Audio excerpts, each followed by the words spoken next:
What's good, family? Shout out to the boss man, Louis Perkins, for boosting up your man the YB coin. No doubt about it, 1,000,000%. So we got some breaking news right now regarding your man's Anthony Johnston. Now, as you've seen by the title, this news is actually, you know what? I mean, AJ fought Oleksandr Usyk, got his wig pushed back, yeah? Mr. Johnston's wig came flinging off against the middleweight on September 28th. And really, immediately after that, we got caught up in the whole, oh, AJ needs a new trainer. The more time, the better. And I remember at that time saying, you know what, we've got 6 months, and really, if I was Team AJ, I'd try and push it to a year. As it happens, the way we're going is gonna be a damn year at this point, and it's shocking. I don't care what no one says. Now it's shocking. And maybe if I was an AJ Man fan, I'd look at this on the bright side and say, yeah, well, this gives AJ the best chance. I don't know about all that. All I know is this is dead. Fully dead. Keeps dragging out. It was meant to be, what was it? May it was meant to be. Then it was meant to be June. Then it was meant to be July. Now they're saying it's going to be August. And before I carry on ranting, let's say what the leaks. Let me explain to you, man, what the leak is. Michael Benson said the Oleksandr Usyk versus AJ rematch is now reportedly set to be pushed back, like AJ's wig in the first fight, to mid-August, as the broadcast deals are still being finalised. It's claimed the fight will be Sky Sports pay-per-view in the UK, as AJ loves collecting people's coin for not doing a lot, while DAZN will get the international rights. So, bottom line is, it's been pushed back again, and the way it's going, I won't be shocked. Or the money odds right now looking like Team AJ are literally trying to soak up the full year. The clause in the contract, I believe, is 1 year. They have to have fought within 1 year, else the contract becomes void. And it looks like they're stretching it out. Now, this to me stinks of a lack of confidence as such, which you can't really blame them, can you? I mean, he got his wig pushed back by Mr. Blobby. He then goes back into the rematch and shits his pants for 12 rounds, running around in circles. And then he fights a middleweight who nearly knocks him out. So you can't even say it's irrational to be nervous and not have a lot of confidence. But nonetheless, speaking from a boxing point of view, I mean, I remember back in February, it was like May. They were talking about May, weren't they? No word of a lie. Back in January, February, they were talking about, yeah, well, we're nearly signed now, it's going to be May. I remember it. Proper remember it. In fact, we know it was May because they were talking about Tyson Fury fighting Usyk, weren't they? They were saying, oh, yeah, we're going to substitute. Yeah, Fury and Usyk might do the undisputed. That was all back in January. It's now 5-6 months after that, and we're still in the same position. And I know Eddie Hearn, whatever you say about Eddie Hearn, he is pretty on the ball when it comes to business, so this isn't by chance in my opinion. This hasn't just ended up this way for nothing. This has been the plan. I believe Team Usyk probably want the fight earlier, which is why they can't come out and say, we've dropped our back ends twitching and we're trying to stretch this out to give Mr. Johnston all the time to prepare. They can't say that. It looks publicly bad, obviously. To admit that your back end's flapping and you're trying to drag it out to the very end of the contract looks bad, and in a way it's bad, what's the word? Well, it's bad sportsmanship, isn't it? To drag something out. If Usyk, who really, theoretically, he's the champion, so really it should happen when he wants it, truth be known. Because guess what? If you want to have control, don't get your wig pushed back by middleweights. Oops, yeah? If you like having control and stretching things out, I've always said, when you're the champion, yeah, as long as you're not being a complete mongoloid, I think fair play to you. If you want to, that's the way it works when you're champion. Let's not forget when Dillian White and Tyson Fury were going back and forth, I said, listen, Tyson Fury's a champion. If you're getting paid 20%, you'd be grateful for 20%. And if you don't like it, do something about it in the ring. Guess what? Bomillion shite didn't do nothing. So like I said, Team AJ, we know they're snidey. Team AJ and Eddie Hearn in particular is one of the most sly guys going. Look at the way Eddie Hearn just shafted Bivol. Yeah? Bivol went from a 168 undisputed, taking on one of the all-time greats, allegedly, at 168 for all the belts, to fighting Joshua Buatsi. Fucking hell. But, yeah, but we... listen, the thing is, I told Bivol what was happening. He ain't listen. Yeah, him and his funny style, goofy, low IQ team didn't say nothing, and look at them now. Now that they've gone from an undisputed clash against one of the best fighters in this generation, which doesn't really say much, but still, is one of the best fighters in his generation, to fighting Joshua Buatsi. How does that happen? I'll tell you how it happens. When you got a dumbass team. Pivotal's team are low IQ. Facts. Super low IQ. Yeah? Unbelievable, that is. But the reason I tell you that is to say, we know Eddie Hearn's team are sly. They're stretching this out for a reason. About, we can't get the... Listen, how many pay-per-views? AJ's been doing pay-per-views for 7 years. Are you telling me this is the first pay-per-view they're trying to work out the deals on? AJ's deals are they're almost pre-structured. When you've done things a million times before, it's not rocket science. You do the same thing again. And up until AJ kept losing every time, he was fighting 2 years every year. Now it's been a damn year and we'll be lucky to get it. And this again shows you the mindset of these so-called champions these days. AJ doesn't have a champion's mindset. These guys are happy to fight once a year. And I've been telling you, man, AJ is a gym fighter. He loves to... we're under no illusions here. He loves to be in the gym, but I don't believe he loves to fight. The evidence shows that. Because he trained... How can a man training all the time get in there and then look like he saw a ghost when he gets hit with the first punch? That is the definition of a gym fighter. Gym fighters are people who can perform in the gym, and when it gets to the real thing, they look like deer in headlights. I mean, AJ is a definition of a deer in headlights. He has all of the attributes you should need to excel at the sport, and yet he gets popped in the mouth by someone half his size, and he looks like he's seen a ghost. Yeah? Gym fighter. That's what you call gym fighteritis. I'm intrigued to see what Robert Garcia can do, but listen, I wouldn't hold my breath, because, I mean, AJ is essentially a pumped-up weightlifting version of David Price. Yeah? We heard all the stories about... Apparently Tyson Fury and David Price would go 50-50 in sparring. And that's the difference. Tyson Fury ain't a gym fighter. Yeah? Tyson Fury can turn it on when it matters. That's what is shown. Facts. Especially recently, in recent years. That's something Johnson never do. Yeah? But anyway. This for me is dragged out. And I remember... Really, for the last 6 months, you haven't seen my channel doing many videos saying, I remember, what year was it? I'm not sure, probably maybe even the Ruiz rematch. Into the Ruiz rematch, I remember every week it'd be a news flash. AJ vs Ruiz 2 delayed, and it was a big song and dance. Now, it's been 6 months and I haven't done any videos on it, and to be honest, I wasn't even going to do this one. I'm not even sure why I'm doing this one. I don't even want to do this one, to be honest with you. Because it's dead. Just get the fight on already. And I ain't got me personally. In my opinion now, whether it's 9 months or 12 months, he's either going to have it. He either wants this year or he doesn't. AJ's in the gym 24/7. His fitness now, in my opinion, ain't going to change. This ain't about being fit. This is about how do you want this more than you want to breathe? Yeah? And really, that's all this has ever been about. AJ really, with the right mindset, could have come straight out of that fight. And that's why, in a way, yeah, I do respect Dillian Whyte. Even though he is absolutely useless. When he lost against Povetkin, he wanted the fight booked within 8 weeks. So, in that respect, although it is, having said that though, it is easy. It's easy to show the dog in you when you're fighting someone who's less able. Who's 50-year-old, like Povetkin was. Because guess what? When Dillian Whyte was in there with Tyson Fury, we didn't see that on itness, did we? We didn't see that same desperateness to get in there and get stuck in. He followed Fury around, looked silly, and got chinned. And that shows you the fighters of today, they're bully fighters. Yeah, Dillian Whyte was gagging to get in there with Povetkin because he knew he was old. I mean, he was dominating the first fight.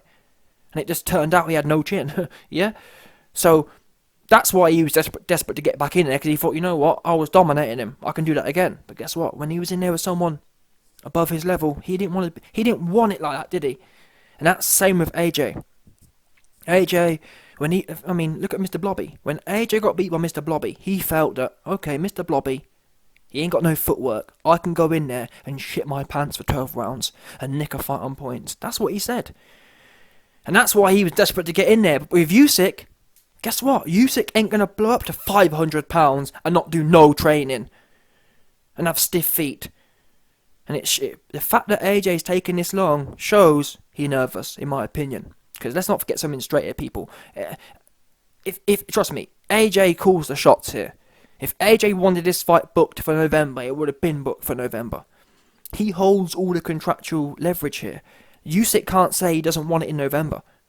Contractually, he has to fight when AJ wants to fight, and that's what I'm saying. AJ don't want this one. Yeah? Because for how long have we heard Eddie Hearn saying, oh, I work for the fighters? Well, it works both ways, Eddie. You can't sit there and talk about how you work for the fighters, and then when a fight hasn't happened for 11 months, you say, oh, no, it's nothing to do with AJ shitting his pants, it's because, international rights. What do you mean? Is this the first time you've had to deal with international TV rights? Come on now, get serious. Like I said, AJ and Eddie Hearn have been doing international events like this since time began. This ain't some new thing they're trying to do. Yeah? It takes a month, really, to get a big fight like this sorted out. We know this through history. It don't take long. It certainly don't take 11 months. That's what it don't do. But yet here we are. Although the thing is now, what are we? We're into June. We've got the whole of June. Still, I guess, 10 weeks away. But time goes quick. Honestly, I couldn't believe it when you think it was, 8 months? 8 months ago now since Usyk flung his wig off. But again, this shows you the state of boxing in general. We get one fight a year if we're lucky. That is shocking, isn't it? Really. Shocking. These dudes lose, and it takes them a year just to have a rematch. Never mind moving the division forward. I remember, when Undisputed was supposed to be in 2020, and that was late. Things are supposed to be worked out before that. I remember in 2020 saying, damn. In fact, I remember in 2018, people talking about 2020 and 2021 like it was guaranteed we'd have all the fights we wanted. And here we are. AJ still ain't fought Wilder, still ain't fought Fury, and still going life and death with random dudes we've never heard of. So to be honest, I can't even really blame Fury for this one. I have to blame AJ, because he's the one who can't handle his business. He can't do it. Yeah? Tyson Fury handled Wilder. Business handled. Although I do have to admit, Fury did kind of hold things up to some extent when he was playing them weird games with Wilder. I don't know why. I to this day don't know why Fury didn't just go in there with Wilder for the third fight. Because that held things up for 9 months. That was another dumb... I don't know what these guys are thinking. I honestly don't. They're all, to be honest with you, yes, I respect Fury because he actually handles his business, but still, that should never happened. If we're honest with ourselves. Tyson Fury never should have messed around for 9 months. He should have gone in there and filled Wilder in, as he did. But at least, like I said, he handles his business. Really, when it's all said and done, I'd rather be with Fury in that sense, because things may get dragged out, but he handle his business. Johnston, he may drag things out and he gets smoked by some random dude you've never heard of. Yeah, Tyson Fury smoked Wilder. Tyson Fury smoked by Million Shite. AJ smoked by Ruiz, smoked by you. It's no wonder they're taking all this time. You keep getting smoked and having to, Rematch Room keeps having to book rematches, because you keep getting your pack smoked by some random ass dude ain't no one heard of. I don't care what no one says. Ain't no one heard of Ruiz. Yeah, all the AJ Man fans posthumously, either way, after AJ's pack was smoked, everyone came out. Oh yeah, but Ruiz is a massive Mexican style puncher. And even though there's a track record of Bob Arum dropped Andy Ruiz because he can't punch through wet paper. That's what Bob Arum said. Dropped him. No good. Yeah? Nothing Mexican style about him. AJ turned Ruiz into the Terminator. Proper. And then it turns out that Andy Ruiz, again, can't knock his fist through wet paper. Because guess what? Chris Arreola, 50-year-old, who Wilder smoked years ago. What did Andy Ruiz do with him? What did a prime Andy Ruiz, trained by the so-called best trainer in the world, do with him? Nothing. He went life and death, and in fact, Andy Ruiz got put down. It's bad for Johnston. Yeah? And that's why I tell you, he is, yes, AJ is one of the best bodybuilders of all time. Yes, in my opinion, I have him number 2 behind Ronnie. I've got, for me, in terms of bodybuilding history, I've got Ronnie number 1. I think 8 Olympias. Yeah, AJ's, like I said, AJ for me is number 2, but he's never going to beat Ronnie's 8 Olympias, in my opinion. Having said that, the reason I've got AJ above Jay Cutler, who got 7 Mr. Olympias, is because I feel AJ's got the better, in my opinion, he got the better physique. Yeah, his calf sweeps more. What's the word? It's more developed. AJ's bodybuilding structure is more sculpted than Jay, in my opinion. That's why I've got Ronnie Coleman number 1, yeah, AJ number 2, and then Jay Cutler number 3. That's my top 3 of all-time bodybuilders, 100%. And it's funny, I had some man fan in my Twitter section, YB, how dare you put AJ above Jay Cutler? And listen, each to their own, yeah? I've got AJ as number 2 bodybuilder of all time. You man might have Jay as number 2. That's up to you. I'm just telling you my opinion. Yeah? Oh, YB AJ.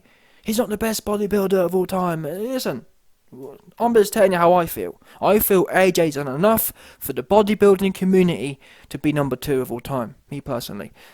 Yeah? And especially when you think about, commercially speaking, guess what? Ronnie Coleman, as many Olympias as he won, same as Jay, he never sold no pay-per-views, did he? Oops. Yeah, AJ has taken bodybuilding to the pay-per-view stage. Similar really to wrestling. Until WWE came along, wrestling wasn't on pay-per-view. Same as Anthony Johnston. Until AJ came along, bodybuilding was not on pay-per-view. So and that's why I said he's above Jay for me. Because yes, Jay won 7 Mr. Olympias, but he ain't never do the kind of things AJ did for the bodybuilding sport. Yeah, he didn't bring it onto that. Commercially speaking, no one gets close to AJ. No doubt about it, 1,000,000%. Anyway, Mr. Johnston, all I care about now is him getting in there. That's what I care about now. I ain't going to do no more videos on delays, but to be honest with you, we're getting to the end of it now anyway, because really, we're now hearing about it's going to be mid-April. I mean, mid-August. Really, I reckon it's going to be mid-September. I think Team AJ are going to push it right to the very end. And I think that was their plan all along. They couldn't come out in January and say, oh, we're going to wait until September. Because that's mad, isn't it? 9 months out. But what they do is, Eddie Hearn's renowned for this, he drip feeds. Oh, it's going to be January. Same as Dillian White's arbitration. Oh, it's December. Oh, it's January. Oh, it's always another month. And before you know it, 12 months is gone. So you best believe it will be in September. And the thing is, like I said, we can't even blame Team AJ, because ultimately, this is it now, isn't it? If AJ gets Moshe bashed by Usyk again, it's all over. So I do understand strategically why they might as well go all in. This is one of them all-in ones, because if he flops, it's pretty much all over, isn't it? He becomes a token bodybuilder then, doesn't he? People will only watch him as he'll become a token bodybuilder. That token guy, oh yeah, let's get AJ on. Let's see how quick, he'll become almost what's that word, miscellaneous. He'll become some sort of extra show, some 7th wonder of the world. And people will say things like, oh yeah, I can't wait to see how quick Tyson Fury can knock the bodybuilder out. That's what the narrative will be. It won't be AJ versus Fury, 50-50 fight. I've got AJ in 6. I've got Fury in 6. It will be, how quick do you think Johnston going to go spark out against Fury? That's what I'm telling you now. That is what's on the line here. If AJ wins, the conversation goes back to, not for me, but in general, the narrative is there for, oh, I've got Fury, I've got AJ. If he loses, the narrative becomes, I've got Fury in 6, I've got Fury in 3. That's what people will be arguing about. People will be arguing about how quickly AJ gets iced in. Not about if he's got a chance. He won't have a prayer. If he don't beat Usyk, he hasn't got a prayer, do nothing with Fury. Simple as that. And I've been saying since time began, AJ's only chance against Fury. Although, I have to admit, I was gassed at some points. At some points, I thought AJ could outbox Fury. Yeah, I was wrong. Hands in the air on that one. That said, putting that to one side, I always said AJ's best chance. In fact, no, to be honest, in my defence, I always said I thought, at best, AJ versus Fury was a 50-50 fight in a boxing match. And actually, again, in my defence, that was when Fury was piddling around. So, I mean, AJ loves to piddle around, but we've just seen, even against Usyk, who piddled around, he still got smoked. So that don't matter. Fury would smoke him in the boxing match. So that said, AJ's best chance has always been to go in there, Mike Tyson, 1986, nice high guard, and bang away. It's as simple as that. People love to overcomplicate this game. Oh, YB, you just want to see rock'em sock'em. No, I want to see people win. How about that? About rock'em sock'em.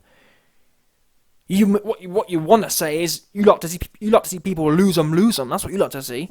How about that? Yeah, maybe I do like rock'em sock'em, but it's better than liking lose 'em, Mr. Lose 'em all. How about that? 100%.